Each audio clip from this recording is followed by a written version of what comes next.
অন্ধকার থাকতে বেরিয়ে পড়লাম বারাটাঙ্গের উদ্দেশ্যে। এখন বাজছে ভোর 3টে। পুরো রাস্তাঘাট দেখো আন্দামানে সব নিস্তব্ধ, একটাও গাড়ি নেই, কিচ্ছু নেই। তার মধ্যেই আমরা চলেছি। এখন আজকে আমাদের গন্তব্য হচ্ছে বারাটাং। পোর্ট ব্লেয়ার থেকে 50 কিলোমিটার দূরে জিরকাটাং থেকে কনভয়ের সাথে বেরোতে হয় জিরকাটাং জঙ্গল। এই জঙ্গলেই বাস জারোয়া উপজাতির মানুষদের। এই জঙ্গল পেরিয়ে পৌঁছাতে হয় বারাটাং।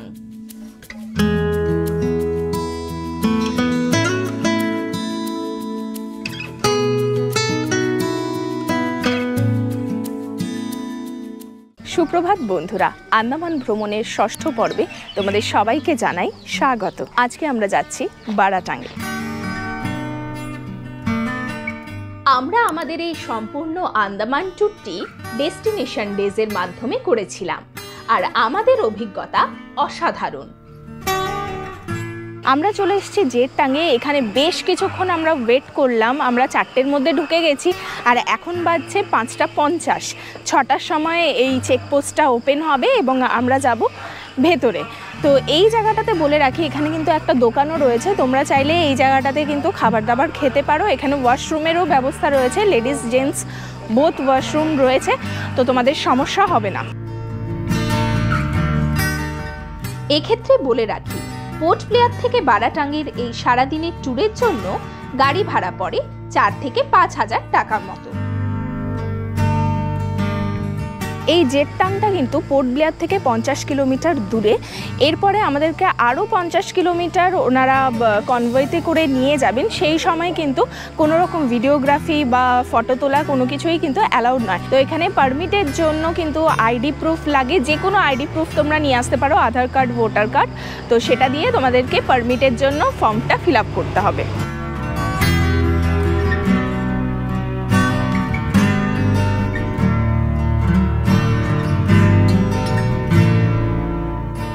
ঘড়িতে বাজে ঠিক সকাল 6টা, আর আমাদের কনভয় কিন্তু স্টার্ট হয়ে গেছে। এরপরে আমরা যাচ্ছি চেকপোস্টের দিকে। আর এরপর থেকে চেকপোস্টের ঠিক পরের থেকেই কিন্তু আর ভিডিও করা যাবে না। তো যতদূর আর কি দেখানো যায় চলো তোমাদেরকে দেখিয়ে দিই। নির্দিষ্ট সময়ে এই গেট খোলা হয়। সকাল 6টার পরে সকাল 9টা, দুপুর 12টা এবং 2:30 এই সময়গুলিতে গেট খোলা হয় এবং নাম নথিভুক্তকরণের পরে কনভয়ের মাধ্যমে এই জঙ্গল পার হতে হয়।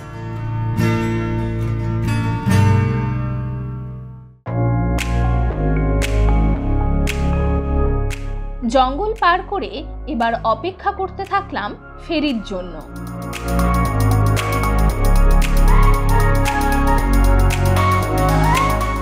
এই ফেরিতে করে যেতে হবে বারাটাঙ্গে।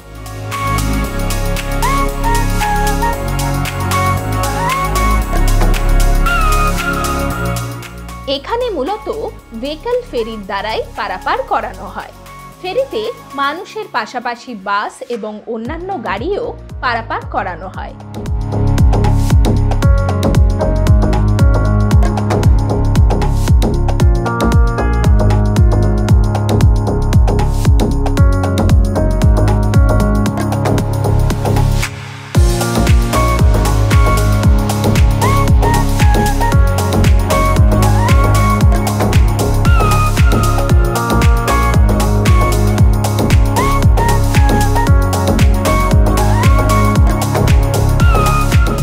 ফেরিতে পারাপারের জন্য জনপ্রতি 13 টাকা করে লাগে।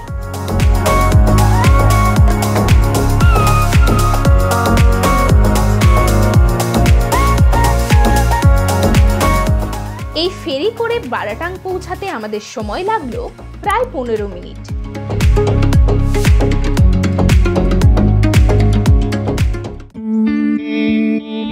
বারাটাঙ্গের মূল আকর্ষণ হলো এখানকার লাইমস্টোন কেভ ও মাড ভলক্যানো। এছাড়াও এখানে রয়েছে প্যারট আইল্যান্ড। জেটি ঘাটে বেশ কিছু খাবারের দোকানও চোখে পড়ল। চাইলে এখানেও আপনারা কিছু খেয়ে নিতে পারেন। লাইমস্টোন কেভে যাওয়ার জন্য সবার প্রথমেই কাউন্টার থেকে ফাইবার বোটের টিকিট কাটতে হয়। একটি ফর্ম ফিল আপ করে জনপ্রতি 900 টাকা দিয়ে এই টিকিট কাটতে হয়। আমাদের টিকিট ডেস্টিনেশন ডেজের তরফ থেকেই কেটে দেওয়া হয়েছিল, তাই লাইনে দাঁড়িয়ে টিকিট কাটতে হয়নি আমাদের কোনো জায়গাতেই।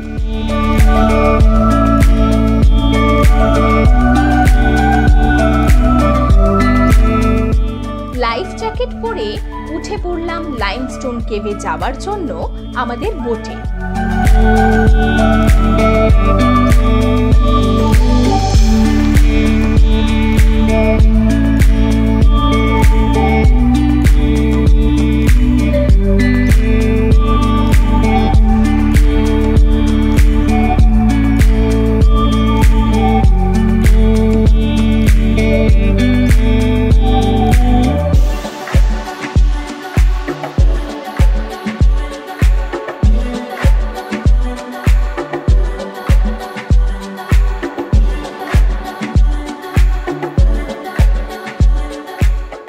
জলযাত্রায় আমাদের চোখে পড়ল সমুদ্রের নীল জল আর দুই পাশের ঘন সবুজ ম্যানগ্রোভের জঙ্গল।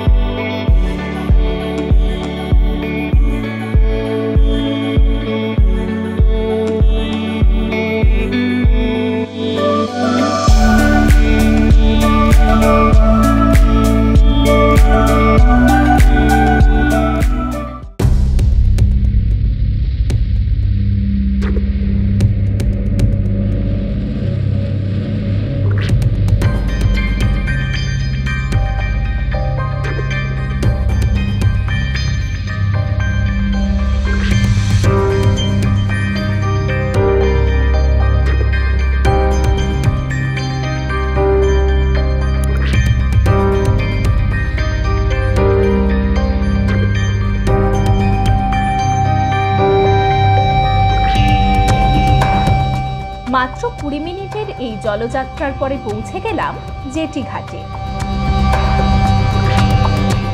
ঘাট থেকে এই কাঠের রাস্তা ধরে আরো 1.2 কিলোমিটার হেঁটে আমাদেরকে পৌঁছাতে হবে লাইমস্টোন কেভে।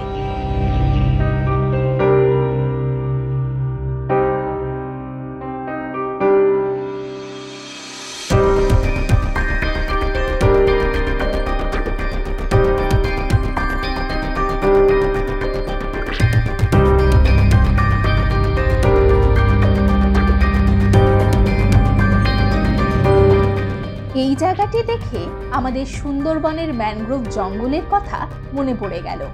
অসাধারণ সুন্দর এই জায়গাটি।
কাঠের রাস্তার শেষে জঙ্গলের মাঝে মাটির কাঁচা রাস্তা ধরে এগিয়ে চললাম আমরা। চোখে পড়ল একটি ছোট গ্রামেরও। সেই গ্রামের পাশ দিয়েই এগিয়ে চললাম লাইমস্টোন কেভের দিকে।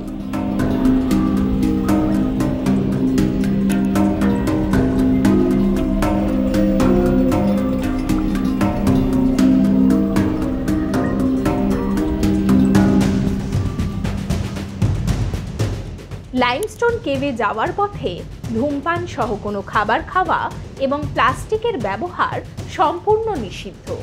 সঙ্গে খাবার থাকলে তা বোটে রেখে লাইমস্টোন কেভে যেতে হয়।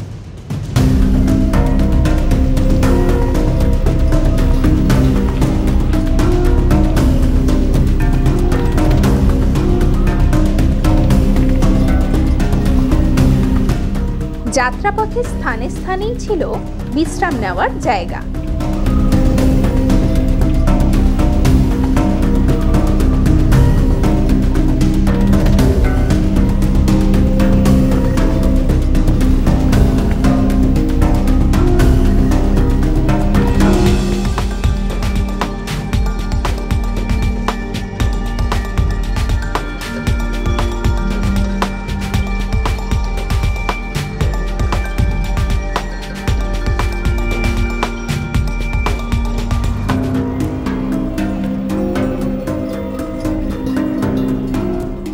লাইমস্টোন কেভ যাওয়ার রাস্তাটি ছিল অত্যন্ত রোমাঞ্চকর।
বৃষ্টির জল লাইমস্টোনের উপরে পড়ে বিক্রিয়ায় লাইমস্টোন দ্রবীভূত হয়ে ক্যালসিয়াম বাইকার্বনেটে পরিণত হয় এবং বিভিন্ন আকৃতিতে তা প্রকাশ পায়।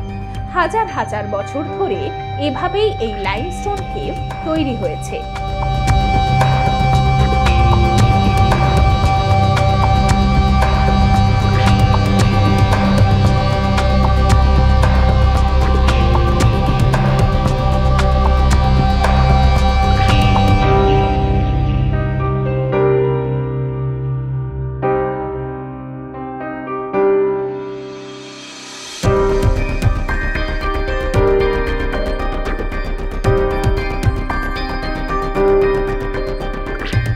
স্ট্যালাগমাইটস, স্ট্যালাকটাইটস ও হেলিকটাইটস এই তিন ধরনের শেপ ফরমেশন এই বারাটাঙের ৩০০ মিটার গুহাতে দেখতে পাওয়া যায়।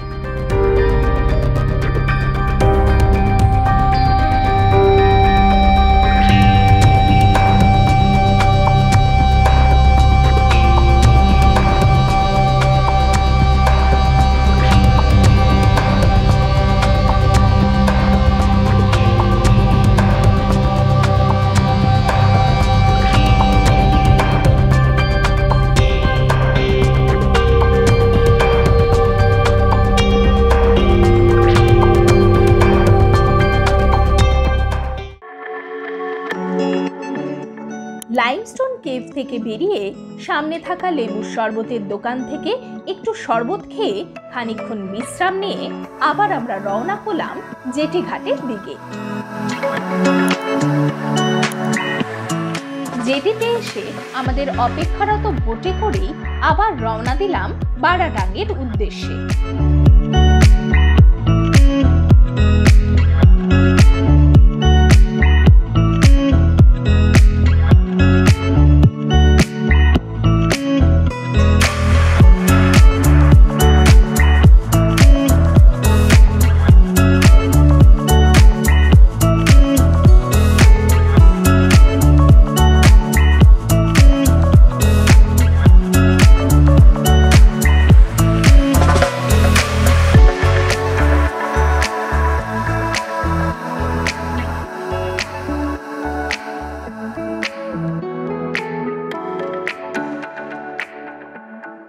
এবার আমরা যাব মাড ভলক্যানো দেখতে।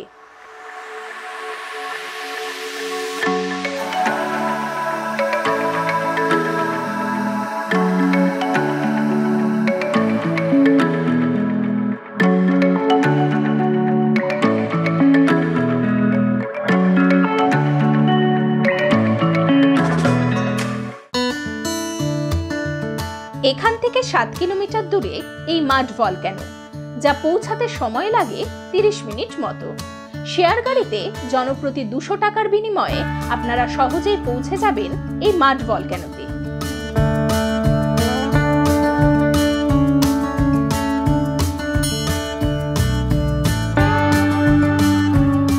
পার্কিং পয়েন্ট থেকে মাড ভলক্যানো 400 মিটার মতো হেঁটে যেতে হয়।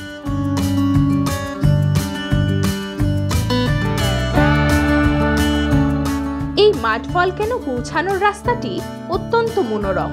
সবুজে ঘেরা জঙ্গলের মাঝখান দিয়ে এই রাস্তায় যেতে বেশ ভালো লাগবে।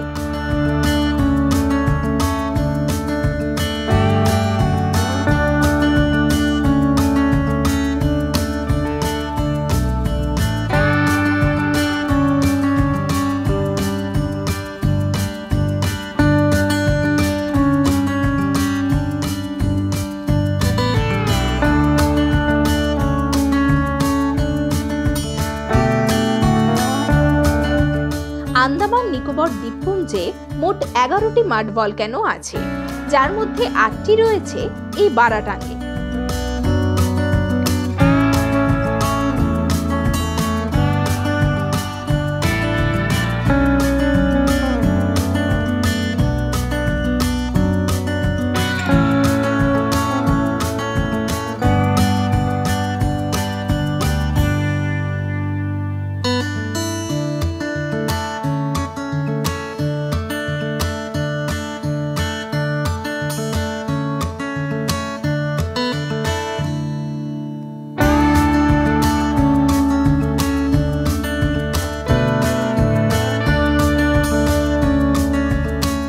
মাড ভলক্যানো দেখে বারাটাং থেকে ভেহিকল ফেরিতে করে আবার আমরা পৌঁছালাম কার পার্কিং এর জায়গায়।